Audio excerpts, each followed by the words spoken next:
வணக்கம் நேயர்களே, மற்றும் ஒரு வழி இதுவே நிகழ்ச்சியில் உங்களை சந்திப்பதில் எனக்கு மிக்க மகிழ்ச்சி. இன்றைக்கு நான் உங்களை ஒரு வித்தியாசமான ஜேர்னியில் என்னோட கூட கூட்டிகிட்டு போக போகிறேன். ஒரு 250 வருஷங்கள் பின்னோக்கி நாம் இன்றைக்கி போக போகிறோம். இன்றைக்கு நமக்கு எல்லா விதமான சந்தோஷங்கள், நிறைய சந்தர்ப்பங்கள், நிறைய வாய்ப்புகள் இன்றைக்கு நமக்கு இருக்குது இல்லையா? கடவுளை நம்ம ஒரு சுதந்திரத்தோடு நம்ம ஆராதிக்கிறதுக்கு நமக்கு ஏற்ற சூழ்நிலைகள் இன்றைக்கி பல இடங்களில் இருக்குது. ஆனால் எப்பவுமே அப்படி இருக்கலை. 250 வருஷங்களுக்கு முன்பாக தென்னிந்தியாவில் திருநெல்வேலின்ற இடத்துக்கு நம்ம இப்போது போய் பார்ப்போம். அங்கே எப்படி இருந்ததுன்னு சொல்லி பார்ப்போம்.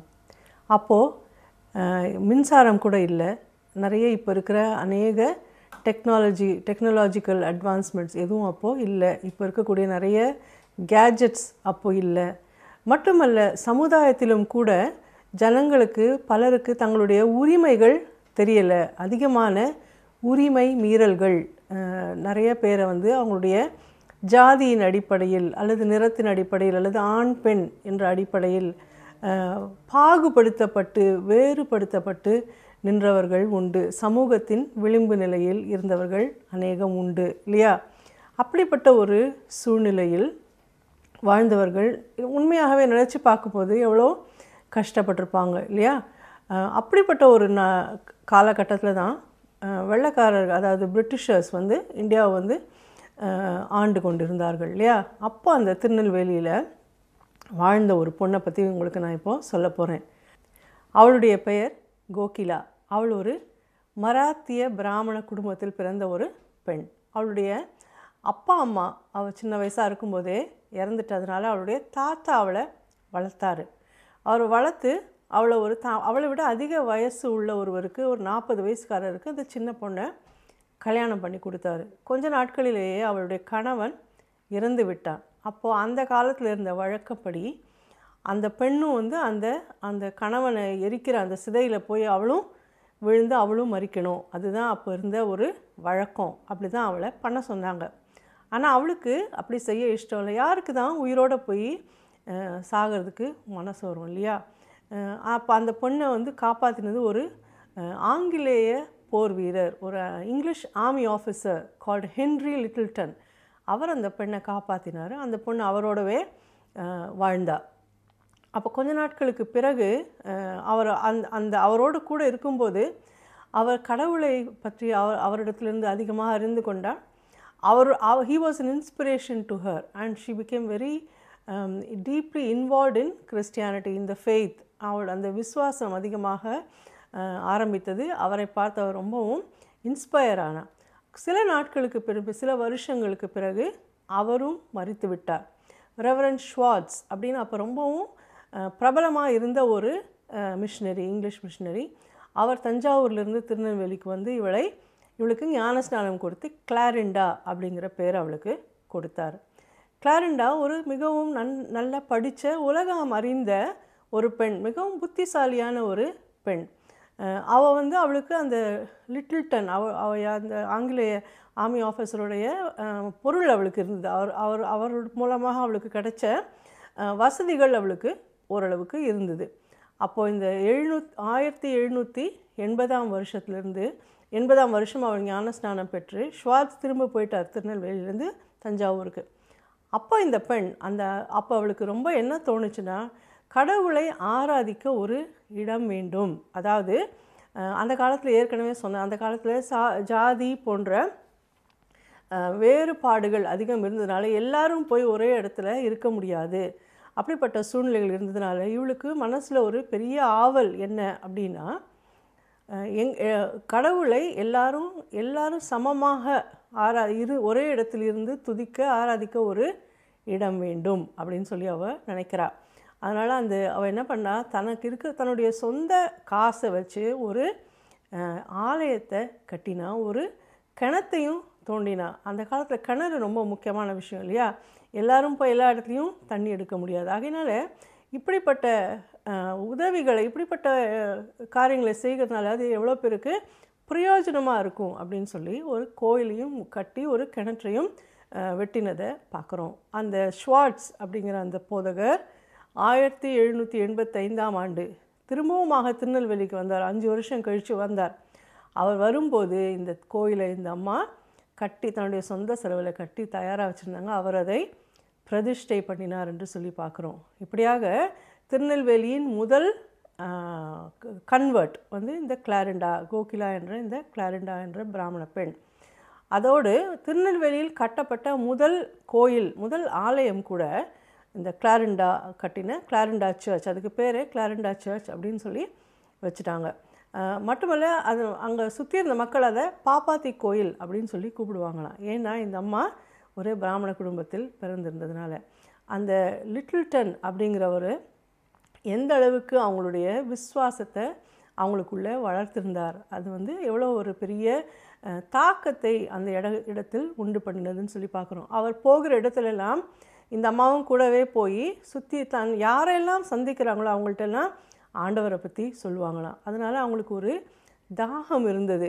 ஆண்டவருடைய ராஜ்யத்துக்காக நான் எதையாகிலும் செய்யணும். மட்டுமல்ல, சமூகத்தில் இருந்த இந்த அவலங்கள், இந்த ஏற்றத்தாழ்வுகள் அவங்களுக்கு ஏற்புடையதாக இல்லை. அதுக்காக ஒரு எல்லாரும் சமமாக இருக்கிற ஒரு சமமாக பாவிக்கப்படுகிற நடத்தப்படுகிற ஒரு இடம் வேண்டும் என்று சொல்லி இப்படி ஒரு கோயிலை அவங்க கட்டினாங்கன்னு சொல்லி பார்க்குறோம். இன்றைக்கு திருநெல்வேலி வந்து ஆசியாவில் இருக்கிற பல டயோசிஸில் பெரிதான ஒரு டயோசிஸ்ன்னு சொல்லி பார்க்குறோம். 300க்கும் அதிகமான ஆலயங்கள் உள்ள ஒரு பெரிய டயோசிஸ் இந்த திருநெல்வேலி டயோசிஸ்ன்னு பார்க்குறோம்.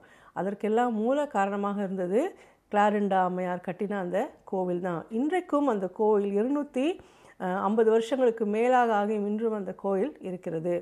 அவங்க கட்டி அவங்க மரித்த பிறகு பலரும் அது பல கைகள் மாறின போதும் 1959ஆம் வருஷத்தில் கந்தையா அப்படிங்கிற ஒரு போதகர் அவர் எடுத்த முயற்சினால் அது திரும்பவுமாக அதை செப்பனிட்டு 175 வருஷங்கள் கழித்து அதை திரும்பவுமாக பிரதிஷ்டை பண்ணி கோலாகலமாக கொண்டாடி அந்த சபையை இன்றும் நடத்தி வருகிறார்கள். அதிக மரங்கள் உள்ள நிழலான ஒரு இடத்தில் அமைந்துள்ள ஒரு அழகான கோவிலாக அந்த கோவில் இன்றும் கிளாரிண்டா என்ற ஒரு பெண்ணின் தியாகத்துக்கும் அவளுடைய நல்ல எண்ணத்துக்கும் தேவனுடைய ராஜ்யத்துக்காக பாடுபட வேண்டும் என்ற அவளுடைய நல்ல நோக்கத்துக்கும் சான்றாக ஒரு எடுத்துக்காட்டாக அந்த கோவில் இன்றைக்கும் திகழ்கிறத பார்க்குறோம்.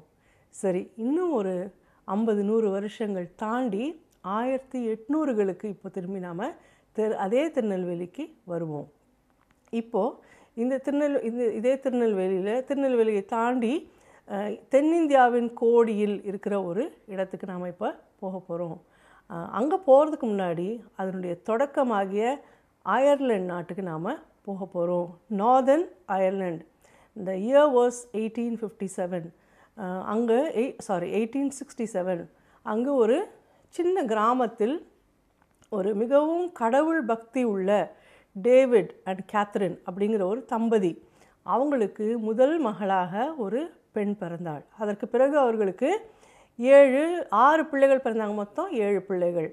அவங்க நல்ல வசதியான ஒரு குடும்பம், மிகவும் தெய்வ பக்தி உள்ள ரெகுலராக கோயிலுக்கு போகிற ஆலயத்துக்கு போகிற ஒரு நல்ல ஒரு கிறிஸ்தவ குடும்பம். அந்த பெரிய பொண்ணுடைய பேர் ஏமி. அவள் நல்ல வசதியாக வாழ்ந்தால், ஒரு போர்டிங் ஸ்கூலில் படித்தா, நல்ல சந்தோஷமாக அந்த குடும்பம் நடந்து கொண்டு இருக்கிறது.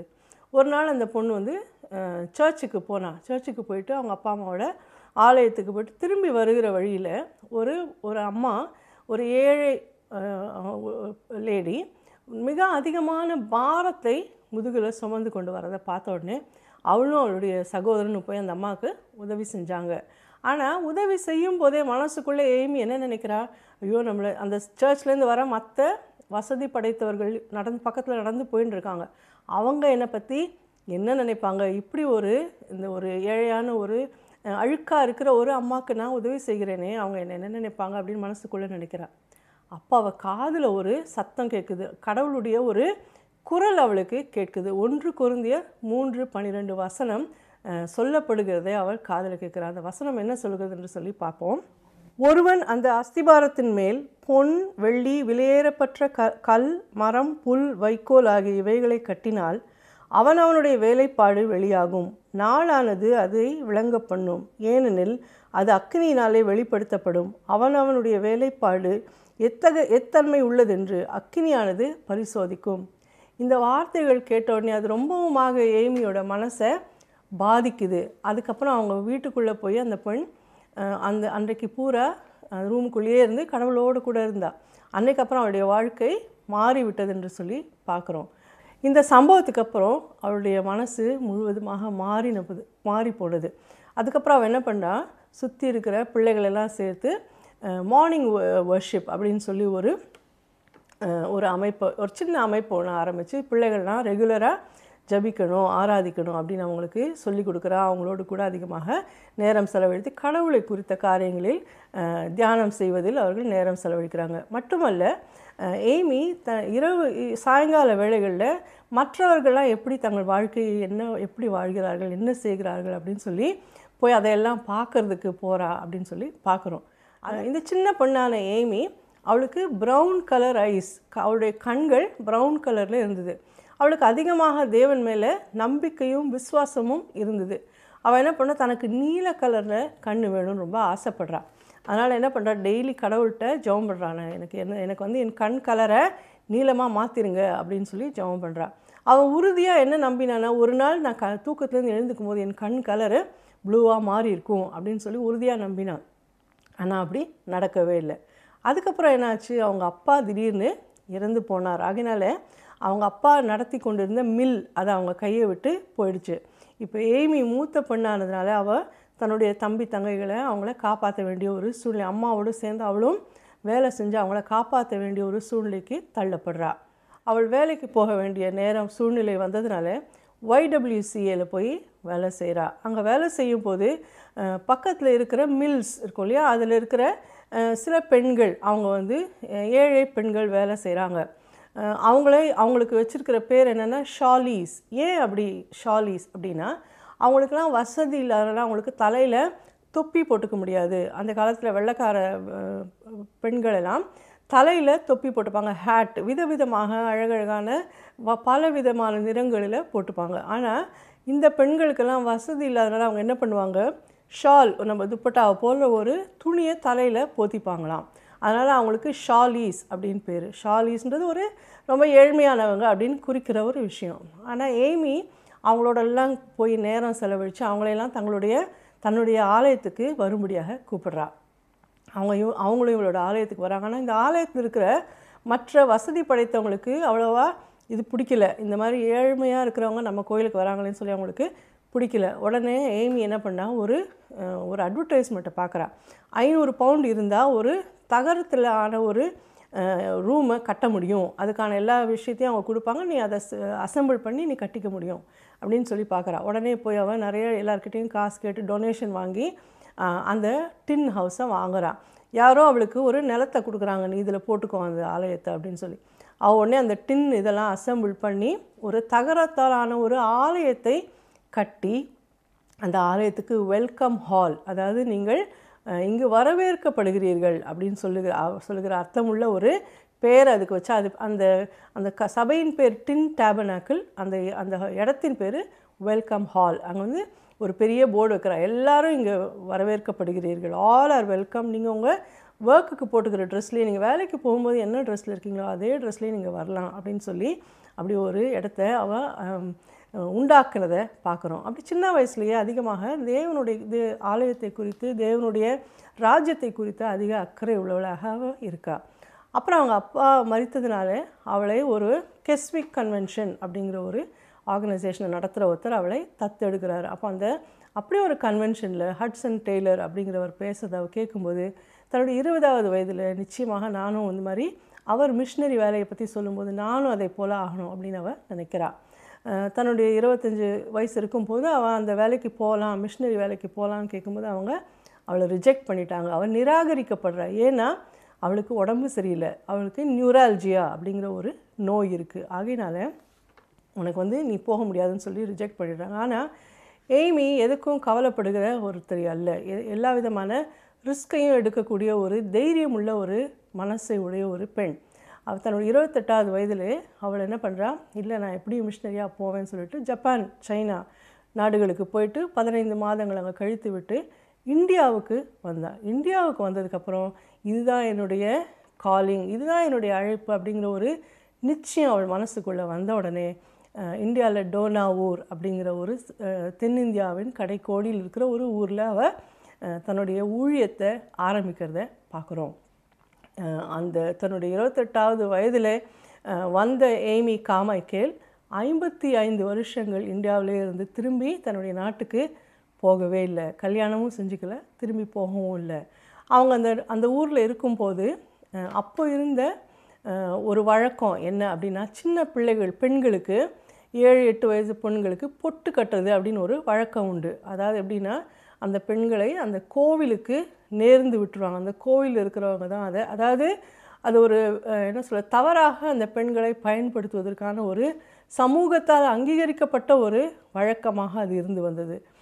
அப்படி ஒரு பெண்ணை அவர்கள் இது பண்ணும்போது அந்த மாதிரி அந்த பெண்ணை நியமிச்சிருக்காங்க. அவள் அடுத்த நாள் கோயிலுக்கு போயிடணும் அப்படின்னும் போது அந்த பெண் அந்த ராத்திரியில் ஓடி வந்து இவங்கக்கிட்ட வந்து கதறிட்டு வந்து என்னை காப்பாற்றுங்க, எனக்கு போக பிடிக்கல அப்படின்னு சொல்லும்போது அந்த பொண்ணை இவங்க ஏற்றுக்கிறாங்க. இவங்களால் அவளை திருப்பி அனுப்பவங்களுக்கு மனசு இல்லை, அதனால் அந்த பொண்ணை அவங்க ஏற்றுக்கிறாங்க. அதுக்கப்புறம் அதே போல் நிறைய பெண்களை இவங்க ரெஸ்கியூ பண்ணி டோனாவூர் ஃபெலோஷிப் அப்படிங்கிற ஒரு இயக்கத்தை, ஒரு ஆர்கனைசேஷனை இவங்க ஆரம்பித்து அதில் 1000க்கும் மேற்பட்ட பெண் பிள்ளைகளை இவங்க காப்பாற்றி அவர்கள் தங்கக்கூடிய ஒரு புகலிடமாக, ஒரு சரணாலயமாக அந்த இடம் மாறி போனதுன்னு பார்க்குறோம். அப்புறம் பெண்களை மட்டுமல்ல, ஆம்பளை பசங்களையும் கூட அதே மாதிரி கோவிலுக்கு அனுப்பி விடுகிற பிள்ளைகளை கூட இவங்க வந்து காப்பாற்றி, கோவிலில் வேலை செய்கிறதுக்காக அனுப்புகிற அந்த பிள்ளைகளை காப்பாற்றி இவங்க அவங்களுக்கு நல்ல ஒரு வாழ்க்கையை அமைத்து கொடுத்ததை பார்க்குறோம். அவங்க கடைசி வரைக்கும் இந்த பிள்ளைகளை பார்த்துக்கிறதுலையே, அவங்கள வளர்க்குறதுலையே தன்னுடைய வாழ்க்கை முழுவதையும் செலவழித்தாங்க அப்படின்னு சொல்லி பார்க்குறோம். மட்டுமல்ல, அவங்க என்ன பண்ணுவாங்க, அவங்களோட கூட சேர்ந்து வேலை செஞ்ச எல்லாருமே நாம் வாழறது இந்தியாவின் ஒரு தென்னிந்தியாவின் ஒரு சமுதாயத்தில் நம்ம இருக்கோம், ஒரு இடத்துல நம்ம இருக்கோம். ஆகையினால நம்ம என்ன பண்ணணும், அந்த இடத்தின் கலாச்சாரத்தை நம்ம மதிக்கணும் அப்படின்றதுக்காக எல்லாருமே புடவை கட்டிப்பாங்க. ஏமி அம்மாவும் கூட புடவை தான் கட்டிப்பாங்க. அங்கே தங்கிட்ட வந்த பிள்ளைகளுக்கெல்லாம் இந்தியன் பேர்கள் தான் வச்சாங்க. மட்டுமல்ல, நானே ஒரு என்னுடைய 13 வயதுகளில் நான் ஏமி கார்மைக்கேலோட ஒரு புக்கு நான் படிச்சிருக்கேன். அவங்க என்ன பண்ணுவாங்களாம், காஃபி பொடி எடுத்து உடம்பு பூரா வெளியில் தெரியக்கூடிய இடங்கள் எல்லாத்துலேயும் அதை பூசிப்பாங்க. எதுக்குன்னா அப்போ தான் அங்கே இருக்கிற மக்களை போலவே இருப்போம், வெள்ளையாக இருந்தால் தனியாக தெரியுன்றதுனால அதுக்காக அப்படி செய்வாங்களாம். இப்போ தான் ஏமி கார்மைக்கேலுக்கு புரிஞ்சுது, ஏன் கடவுள் எனக்கு நீல கண்களை கொடுக்கவில்லை அப்படின்னு சொல்லி இப்போ புரிஞ்சுதான். ஏன்னா எனக்கு நீல கண்கள் இருந்தால் ரொம்பவும் வித்தியாசமாக தெரிஞ்சிருக்கும். எல்லோரும் சகஜமாக நம்மக்கிட்ட பழகிருக்க மாட்டாங்க. நம்ம வந்து கண்ணு கலர் ப்ரௌனாக இருந்ததுனால உடம்பையும் ப்ரௌன் ஆக்க முடிஞ்சுது. அதனால் எல்லாரோடையும் சமமாக அவங்களோடு கூட பழகி அவங்களுடைய நம்பிக்கையை பெற்றுக்கொள்ள முடிஞ்சுது அப்படின்னு சொல்லி அப்போ தான் உணர்ந்தாங்க. கடவுள் எவ்வளோ ஒரு பெரிய திட்டங்களை உடையவர் இல்லையா. அவரை போல் ஞானி யாருமே இல்லை. எதை எப்படி செய்யணும்னு அவருக்கு நல்லா தெரியும். ஏமி கார்மைக்கேல் அம்மா இது மாதிரி அநேக பிள்ளைகளை காப்பாற்றினதோடு இல்லாமல் அவங்க நிறைய கஷ்டங்களை, நிறைய எதிர்ப்புகளை சந்தித்தாங்க. யோசித்து பாருங்கள், 1950களில் 1900 ஆரம்ப வருஷங்களில் ஒரு பெண் தனியாக, அதுவும் இந்த மாதிரி ஒரு ஏதோ ஒரு ஊர், அவங்களுடைய சொந்த ஊர் இல்லாத, சொந்த ஊர்லேருந்து பல்லாயிரக்கணக்கான கிலோமீட்டர் மைல்கள் தள்ளி இருக்கிற ஒரு ஊரில் அவங்க தனியாக ஊழியம் செய்யும்போது எத்தனை கஷ்டமாக இருந்திருக்கும். ஆனால் அவைகள் எல்லாத்தையும் அவங்க எதிர்நோக்கி தைரியமாக சமாளித்தாங்க. அப்புறம் மட்டும் இல்லை, அவங்க வளர்த்த சில பிள்ளைகள் மரித்து போனாங்க, அவங்களுடைய உறவுக்காரர்கள், அவங்களுடைய ஃப்ரெண்ட்ஸ் அவங்களெல்லாம் இழந்தாங்க. ஆனாலும் எல்லாவற்றின் மத்தியிலும் தேவனை ஆராதிப்பதில் அவங்களுக்கு எந்தவித மாற்றமும் இல்லாமல் இருந்தாங்க. ஏமி கார்மைக்கேல் அம்மா 1931ஆம் வருஷம், அதாவது அவங்களுடைய 63வது வயதில் கீழே விழுந்து மிகவும் பலமாக அடிபட்டு 20 வருஷங்கள் படுத்த படுக்கையாக இருந்தாங்க. அவங்க நிறைய புஸ்தகம் எழுதியிருக்காங்க, 35 புஸ்தகம் எழுதியிருக்காங்க. நானே அவற்றில் சிலவற்றை படித்திருக்கிறேன். அந்த புஸ்தகங்கள் பெரும்பாலானவைகள் அந்த 20 வருஷம் அவங்க படுத்த படுக்கையாக இருந்தப்போ எழுதின புஸ்தகங்களை தவிர நிறைய விஷயங்கள், கோட்ஸ், ஏமி கார்மைக்கேல்ஸ் கோட்ஸ்னே ஒரு நிறைய அவங்க சொன்ன வார்த்தைகள் அப்படின்னு சொல்லி நிறைய இருக்குது. அதுபோல் நிறைய அவங்க எழுதின விஷயங்கள் உண்டு. 1951ஆம் வருஷம் தன்னுடைய 83வது வயதில் ஏமி கார்மைக்கேல் அம்மா மரணம் அடைந்தார்கள். அவங்க என்ன சொன்னாங்க, அவங்க நான் மரிக்கும்போது என்னுடைய கல்லறை எதுவுமே கல்லை எழுப்பக்கூடாது, அதில் எதுவுமே போடக்கூடாது அப்படின்னு சொல்லிட்டாங்க. அதனால் அவங்க வளர்த்த அந்த பிள்ளைகள் ஒரு பறவைகள் வந்து தண்ணி குடிக்கிற ஒரு பேர்ட் பாத், ஒரு சாதாரணமான எளிமையான ஒரு பேர்ட் பாத்தை வச்சு அது மேலே அம்மா அப்படின்னு எழுதி வச்சுருக்காங்க.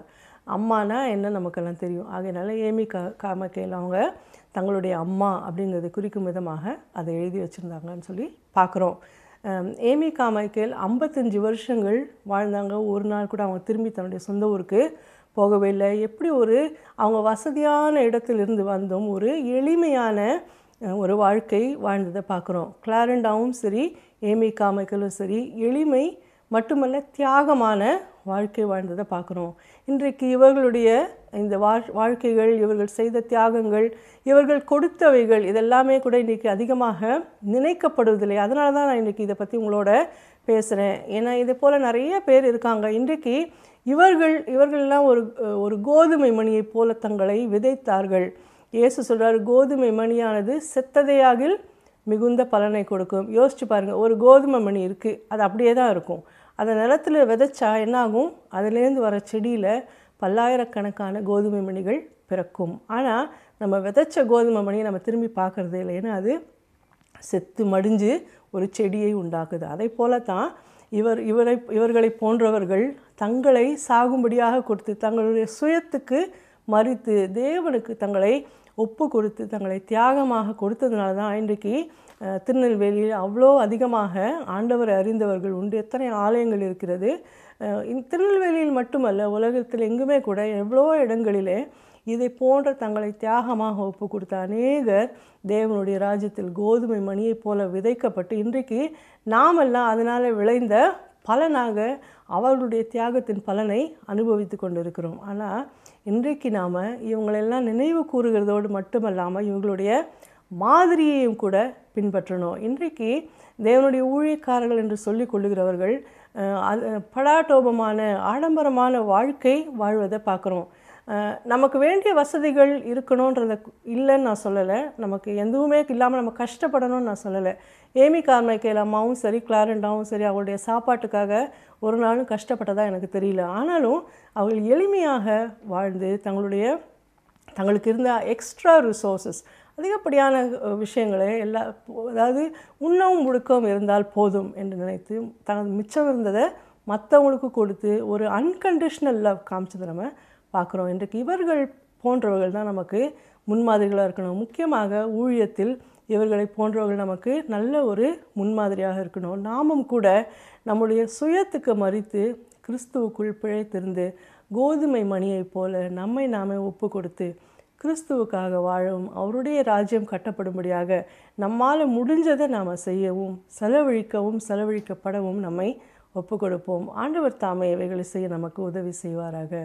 மீண்டும் ஒரு வழிவிய நிகழ்ச்சியில் உங்களை அடுத்த வாரம் சந்திக்கிறேன்.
E-Ray SA, Tamil Christian Music Radio. The Berkmans, Brother Prem Ebenezer, Freddie Joseph, இப்படி பல பேர் இறை இசை மூலமா சந்திச்சிருக்கீங்க இல்லையா? உள்ளங்கள் கொண்டாடும் என்னாலும் ஆனந்தம், துன்பங்கள் மாறி போகும், வேதனைகள் நீங்கிடும், எழுங்கள் இறை இசை ரேடியோ. இறை இசை தமிழ் கிறிஸ்தவ வானொலி, உலகமெங்கும் 24 மணி நேர சேவை.